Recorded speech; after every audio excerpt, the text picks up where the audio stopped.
जय भीम मित्रांनो, स्वागत आहे आपल्या आजच्या हलक्या फुलक्या मिनी व्लॉगमध्ये. पहाटेचे 4 वाजलेले आहेत आणि एवढं पहाटे आपण टापटीप तयार होऊन निघालोय 1 जानेवारी शौर्य दिनानिमित्त भीमा कोरेगावला आपल्या 500 शूरवीरांना मानवंदना देण्यासाठी.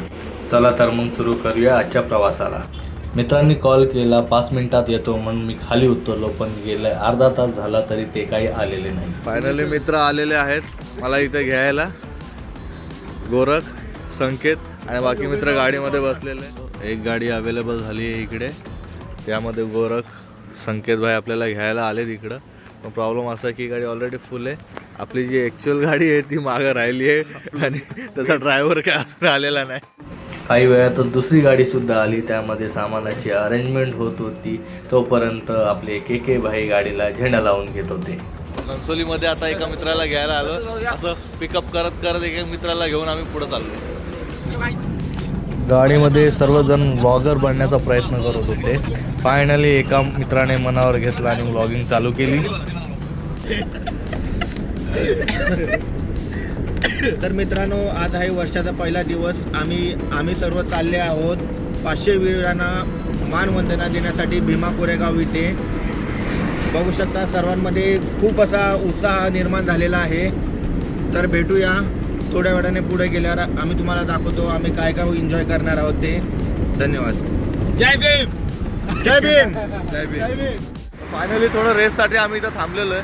आता आपली मंडळी सर्व लाईनीत उभी आहेत फोटोशूटसाठी.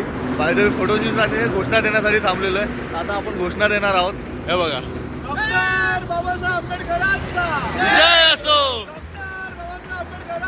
विजय असो. सध्या स्थिती गाडीतली अशी आहे, थंडी जास्त असल्यामुळं गाडीमध्ये भरपूर जागा असताना सुद्धा पब्लिक हे बघा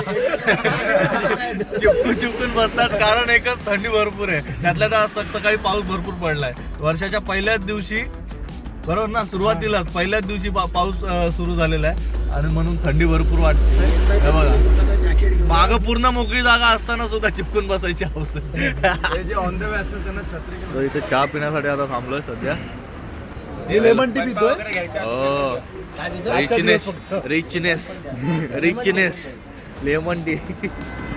चहा नाश्ता झाल्यानंतर थोड्याच पुढे आल्यावर आम्ही थोडा टायर प्रेशर चेक केले, जेणेकरून पुढचा प्रवास सुखरूप व्हावा. गाडीमध्ये भरपूर उत्साहाचं वातावरण होतं. सर्वजण बाबासाहेबांच्या गाण्यावर एन्जॉय करत होते, म्हणून आपण एक रील बनवावी असं ठरवलं.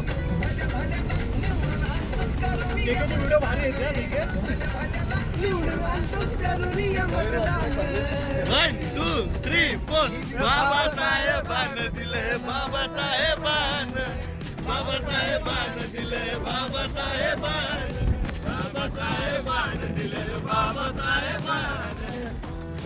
सुंदर निसर्गाच्या सानिध्यात आमचा प्रवास सुरळीत सुरू होता. सर्व मित्रांनी ठरवलं की पुढं जाऊन कुठंतरी या निसर्गाच्या सानिध्यात चांगला फोटोशूट करावा. म्हणून एक चांगला स्पॉट बघून आम्ही सर्वांनी फोटोशूट करून घेतले.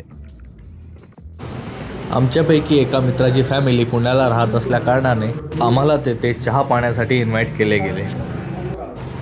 चहा नाश्ता झाल्यानंतर त्यांच्या सोसायटीच्या बुद्धविहारामध्ये गौतम बुद्ध व डॉक्टर बाबासाहेब आंबेडकर यांना पुष्पहार घालून मानवंदना देण्यात आली.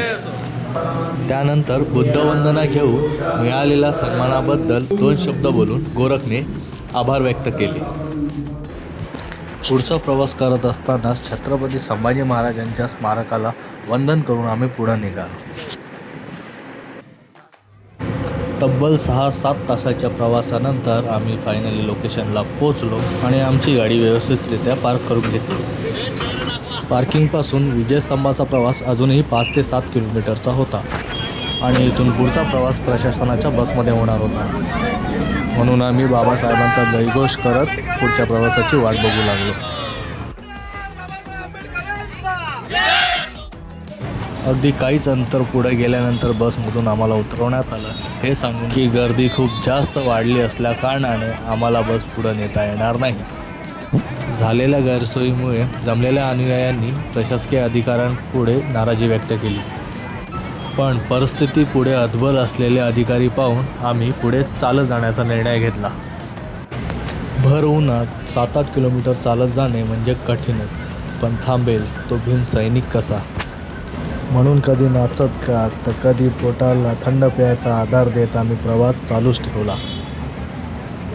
1.5-2 तासाच्या प्रवासानंतर लांबूनच तिरंगामध्ये सजलेला विजयस्तंभ दिसत होता. तोच आमचा चालण्याचा वेगसुद्धा वाढला होता.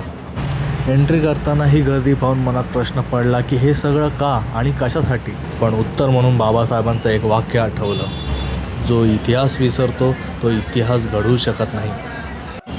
आणि मग काय, आम्ही पण वाहवत गेलो या जनसागराच्या लाटेमध्ये त्या शूरवीरांना मानवंदना देण्यासाठी. इथे अनोळखी माणसातसुद्धा आम्हाला आपलंसं वाटत होतं, कारण त्या 500 शूरवीरांची नाळ इथल्या प्रत्येक माणसांसोबत जोडलेली होती. इथला प्रत्येक जण आपला इतिहास अनुभवायला आला होता. हे सगळं चालू असताना मनातून एकच आवाज आला की तुम्ही एकाला अडवाल तर आम्ही हजारात येऊ, तुम्ही हजारांना अडवाल तर आम्ही लाखोत येऊ. पण हे निळं वादळ कधीच थांबणार नाही. जय भीम.